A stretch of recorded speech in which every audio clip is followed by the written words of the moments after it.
toda la Escritura es inspirada por Dios y útil para enseñar, para redarguir, para corregir, para instruir en justicia, a fin de que el hombre de Dios sea perfecto, enteramente preparado para toda buena obra. Pueden tomar su asiento. Muy bien, ya vamos a entrar de lleno en nuestro estudio. Este texto aparece solo 2 capítulos después del capítulo número 1, donde aprendimos retener la sana doctrina. Y esto es muy interesante, ¿por qué? Porque el apóstol Pablo en el capítulo 1 está hablando de la sana doctrina. Reténla, le dice a Timoteo. Y en el capítulo 3, que nuestro texto hace, está hablando ahora de la Sagrada Escritura. ¿Qué significa esto? Que jamás existe una separación de la doctrina y la Escritura. Esto es muy importante. La doctrina y la Escritura son inseparables. El apóstol Pablo no separa la doctrina de la Escritura. No existe tal cosa. Son como un matrimonio indivorciable. ¿Y por qué el apóstol Pablo no separa la doctrina de la Escritura, ni viceversa, ni la Escritura de la doctrina? Porque toda doctrina que enseña el líder cristiano, el líder espiritual, debe nacer en la Escritura. Toda doctrina que enseñamos debe nacer de la Escritura. ¿Se entendió eso, cierto? Muy bien. Ahora observemos este texto con lupa para recibir su completa edificación. Número 1, toda la Escritura. Esta expresión griega diría más o menos así, pasgrafé, y se refiere a la totalidad de los escritos sagrados que han sido inspirados. ¿Recuerdan que esto lo aprendimos? Se refiere a la totalidad de los textos sagrados que han sido inspirados. Muy claramente el apóstol Pablo no está hablando de algunas partes seleccionadas, ni tampoco se refiere a algunos textos favoritos. No, él habla de toda la Escritura, de toda la Escritura. Además, cuando el apóstol Pablo dice toda la Escritura, nos está diciendo algo muy práctico.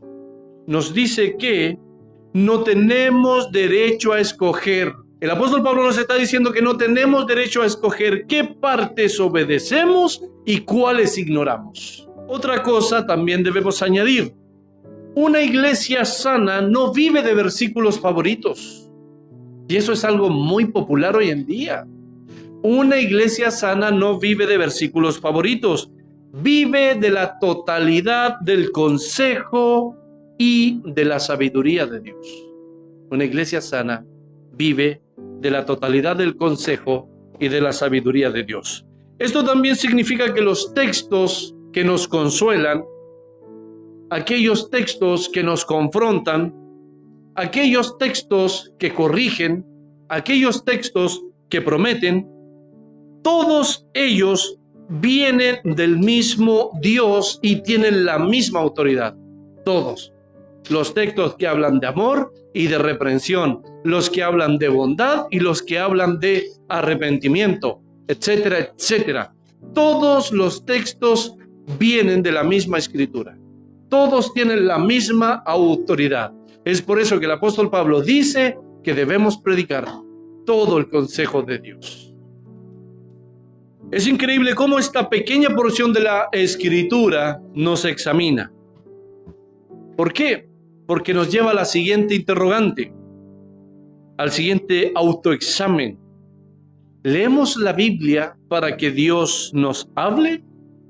¿O solo leemos la Biblia para confirmar lo que ya pensamos? Entonces debemos saber que la iglesia que crece sana no es aquella que solo oye lo que le gusta. La iglesia que crece sana no es aquella que solo oye o escucha aquello que le gusta. La iglesia sana es aquella que se somete con toda humildad, con toda reverencia y con toda inclinación a la Sagrada Escritura. Porque toda la Escritura fue inspirada por Dios y porque toda ella nos forma a la imagen de nuestro bendito Cristo. Toda ella, toda la Escritura. Querida iglesia, grabemos esto en nuestro corazón y en nuestro cuaderno, por favor, los que están anotando. Nosotros los creyentes no tenemos derecho, no tenemos permiso para elegir qué textos debemos aceptar y cuáles debemos ignorar. No podemos. Toda la Escritura es inspirada por Dios. Y algún sabio o algún estudiante de la Biblia nos diría: oye Esteban, espérate un poco, el apóstol Pablo se refiere solamente al Antiguo Testamento. Muy bien, esa es una idea que muchos teólogos han aceptado, pero créanme, cuando el apóstol Pablo escribió estas palabras, cuando dijo toda la Escritura es inspirada por Dios, ya había muchas cartas, o varias cartas, digámoslo así, ya habían varias cartas del apóstol Pablo circulando por las iglesias. Y también habían escritos de los evangelistas, los evangelios. Entonces, el apóstol Pablo, cuando dice toda la Escritura, no se refiere solamente a textos del Antiguo Testamento. También se refiere a porciones del Nuevo Testamento que ya andaban circulando por las iglesias. ¿Se entendió eso? ¿Se entendió, cierto? Es muy importante en la teología. Y seguimos con nuestra lección número 2. La Escritura es inspirada por Dios. Y esto es notable porque aquí está el corazón del texto. La palabra inspirada es un adjetivo que se traduce del término griego, se los doy para que lo anoten, theopneustos, theopneustos, y significa literalmente soplada o exhalada por Dios. Theopneustos es la palabrita griega. ¿Ya? ¿Qué significa esto? Que la Biblia no fue dictada mecánicamente, como cuando el profesor nos dice: saquen su cuaderno porque les voy a hacer un dictado con evaluación. ¿Cuántos tuvieron ese privilegio del dictado? Saquen su cuaderno de caligrafía porque vamos a hacer dictado. Entonces la Biblia no fue dictada como si Dios hubiera usado a los autores como grabadoras.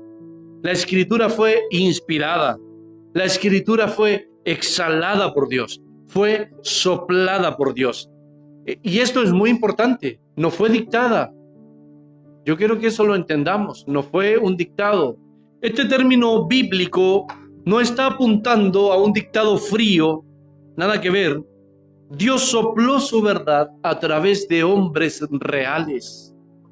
Dios sopló su verdad a través de hombres reales, cada uno con su personalidad, cada uno con su propio vocabulario y cada uno en su propio contexto histórico y su propio estilo. Y disculpen que redunde en esto, con su propio estilo personal. Dios usó personas reales. Por eso Isaías, Jeremías, Ezequiel, Daniel, etcétera, etcétera, no se parecían en nada. Pedro, Jacobo, Juan, Andrés, Pablo, Silas, Timoteo, Tito, etcétera, etcétera, no se parecían en nada. Lo único que tenían en común era a Dios y el mensaje.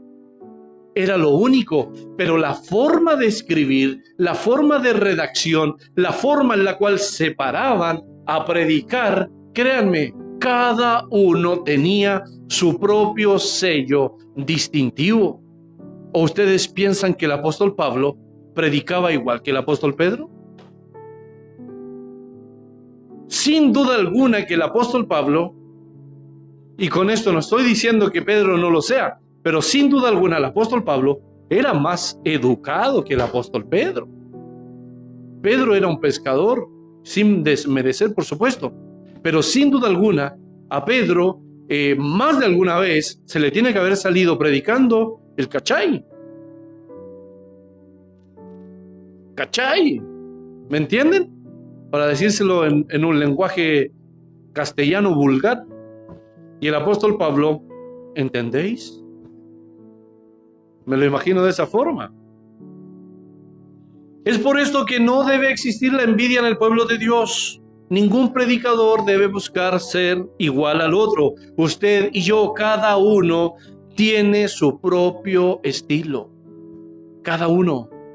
Dios usó sus mentes, Dios usó su formación y Dios usó su experiencia. Pero el resultado final fue exactamente lo que Dios quiso comunicar. Lo que Dios quiso comunicar sin error alguno de aquello que Él quiso revelar. Por eso la Biblia es a la vez divina en su origen y humana en su expresión. Anoten eso, por favor. La Biblia es divina en su origen, pero humana en su expresión, pero absolutamente confiable en su mensaje. Confiable en su mensaje. Cuando leemos la Biblia, no leemos opiniones humanas acerca de Dios. Leemos la palabra que procede del aliento de Dios y que tiene autoridad sobre nuestra fe y nuestra vida. Y esto significa que la bendita Biblia no es el intento del hombre que busca a Dios. Todo lo contrario. Es la acción de Dios revelándose o dándose a conocer al hombre. La Biblia no es el intento del hombre. La Biblia es la acción de Dios. Si la Escritura viene de Dios, no puede ser corregida por los hombres. No puede ser corregida por los hombres. Seguimos con nuestro punto número 3. La Escritura también es útil para. La Escritura también es útil para. Y aquí el apóstol Pablo enumera 4 funciones doctrinales. 4 funciones doctrinales. Primero, es útil para enseñar. Útil para enseñar. Didascalía. Didascalía es el término griego y significa que nos da instrucciones y nos provee las doctrinas. Nos da instrucciones y nos provee las doctrinas. Este es un sustantivo griego que se refiere a la información y luego a lo que es enseñado. Este término griego, didascalía, se refiere a la información, vale decir, te conviertes en un receptor y luego a lo que es enseñado. Te conviertes por ende, en un emisor. ¿Se entendió eso? Recibimos para enseñar, para entregar. Segundo, es útil para, ¿qué más sigue? Redarguir. Se traduce de elenjos, con J, elenjos, y significa que nos da pruebas, nos da evidencias de cuán equivocados estamos. Elenjos. Esta palabrita nos dice que la Escritura expone el error con evidencia. Nos dice que convence mediante la verdad. Y también nos dice que deja al descubierto o exhibe lo que está mal. Elenjos. Este es un término que lleva a una persona, o digámoslo así, arrastra a un acusado a no tener defensa válida. A no tener defensa válida. Nos deja totalmente encerrados y desarmados. Pero la idea clave de esta palabrita es muy importante.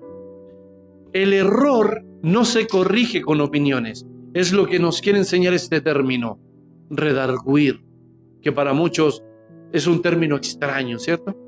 Pero miren cómo nosotros lo estamos aprendiendo. El error no se corrige con opiniones, se corrige con una evidencia revelada. La Escritura no dice, Esteban, estás mal porque sí. La Escritura prueba que estoy mal, me ofrece las evidencias que estoy mal. Es por eso que esta palabrita es notable. Tercero, es útil para, ¿qué es lo que es la Escritura? Si volvemos al inicio de nuestro estudio, la Escritura es la fuente de todas nuestras doctrinas.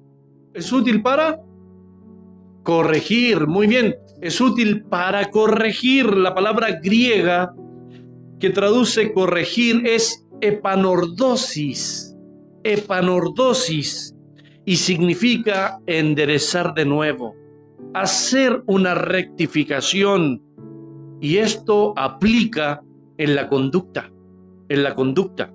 Este es un sustantivo griego que nos enseña cómo volver al camino, con tilde, cómo volver al camino. Y cuarto, es útil para instruir en justicia. Dikaisun. Una cosa es cómo se escribe, la otra es la fonética, ¿ya? Dikaiosun se escribe, pero se pronuncia dikaisun, ¿ya? Muy bien. Dikaisun se refiere al carácter o a la cualidad. Esta palabrita es muy importante y no a todos nos va a gustar este término. Se refiere al carácter o a la cualidad de ser recto, de ser justo. Esto no nos habla solo de hacer cosas correctas. Esto nos habla de ser una persona correcta delante de Dios. No nos habla de hacer cosas correctas. Nos habla de ser una persona correcta delante de Dios. No es hacer, es ser. ¿Lo entienden? No es hacer, es ser. No es hacer cosas buenas, es ser ya algo bueno. Como un librito que anda por ahí de Miguel Núñez, Siervos para su gloria, parece que se llama. Antes de hacer, hay que ser. ¿Se dan cuenta? Eso es lo que viene del estudio bíblico. Antes de hacer, hay que ser. Y se llama Siervos para su gloria, es un libro de Miguel Núñez. Esta palabrita dikaisun nos habla no solo de hacer cosas correctas, sino de ser correcto delante de Dios. Y no se refiere solo a nuestra conducta externa, lo que la gente ve. Esto implica mucho más. Dikaisun implica mucho más. Se refiere a un carácter que ha sido transformado.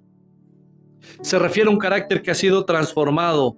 Eso significa la palabra justicia en la Biblia. No es algo que se activa solo en una reunión de carácter espiritual. No, la vida justa se nota. ¿Dónde? En nuestra casa, en nuestros trabajos, en nuestros matrimonios, con nuestros vecinos, con nuestros hijos, etcétera, etcétera.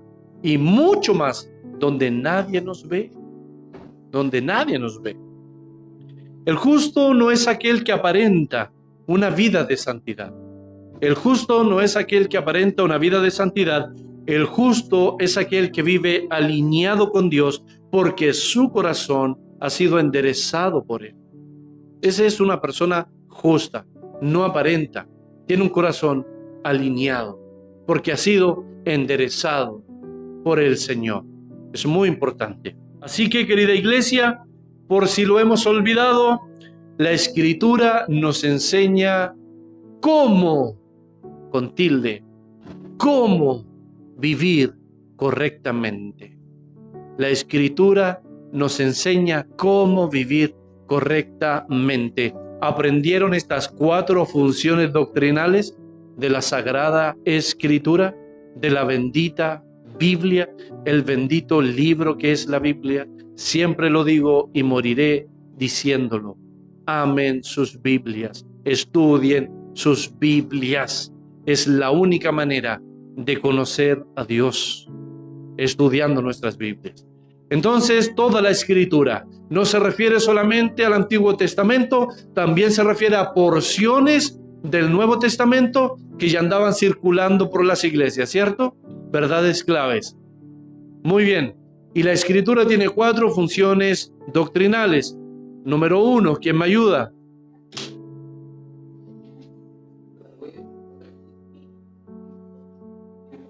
Instruir en justicia. Entonces, Aprendimos para qué es la Biblia, ¿cierto? Está más que claro, ¿cierto? Hoy clarísimo. Qué maravillosa bendición nos tenía el Señor, ¿cierto? ¿Cuántos se sienten cautivados por su Biblia?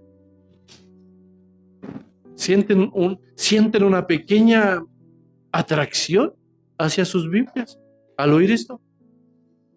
¿Lo sienten? Amén. Yo voy a